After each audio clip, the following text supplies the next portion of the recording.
All right, let's dive right in. We're about to unpack the story of a true original. I mean, a foundational artist whose sound is literally all around us, even if her name isn't. This is the story of the incredible Sister Rosetta Tharpe. So let me ask you something. When you think of a guitar hero, what's the first thing that pops into your head? Is it a guy maybe leaning way back, totally lost in a blistering solo?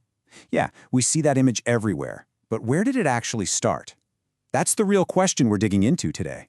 It's that exact combination of things, right? The swagger, the attitude, the guitar taking center stage as the lead voice, and of course that raw, gritty, distorted sound. That, like there, is the DNA of rock and roll energy. But here's the thing. The story most of us know, the one that kicks off with Elvis or Chuck Berry in the mid-50s, well, it's missing its first and you could argue its most important chapter.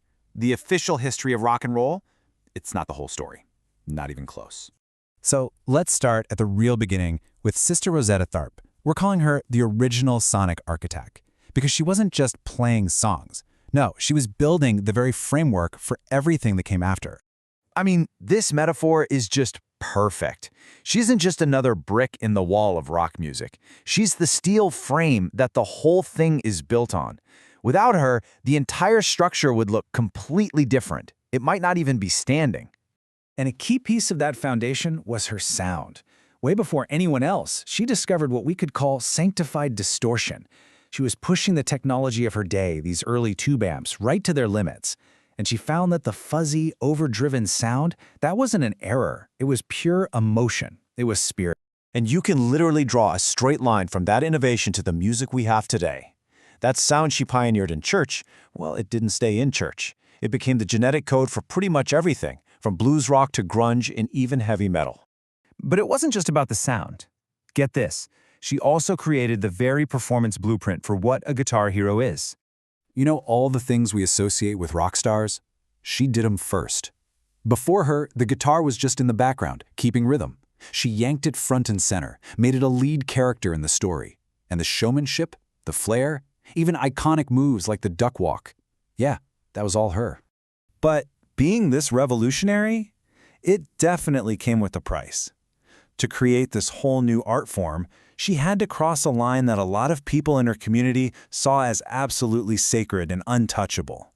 Think about it. On one side, you've got the world of gospel music, the church pews, this deep spiritual expression. And on the other, you have nightclubs, pop charts, carnal celebration.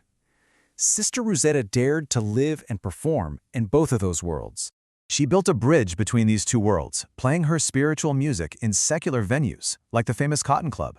And for doing that, she faced a huge backlash from the church community. She was basically deplatformed decades before that term ever existed. That was an enormous personal risk. But her bravery had these amazing, unexpected ripple effects that traveled across cultures, across the ocean, and through time. Okay, picture this. The year is 1964. Rock and roll is exploding all over the world, but its true origins are already getting a little fuzzy. And the setting could not be farther from a storefront church in Arkansas.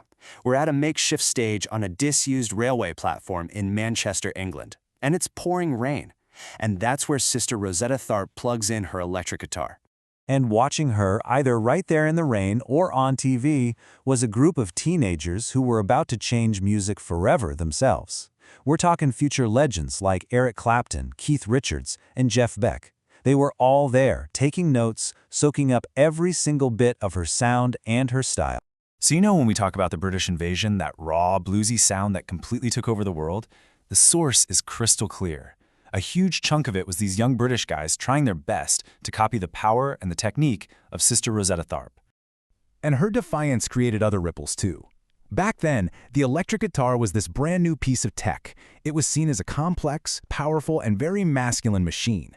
So for her to not just play it, but to absolutely master it and make it her voice, that was a profoundly radical act.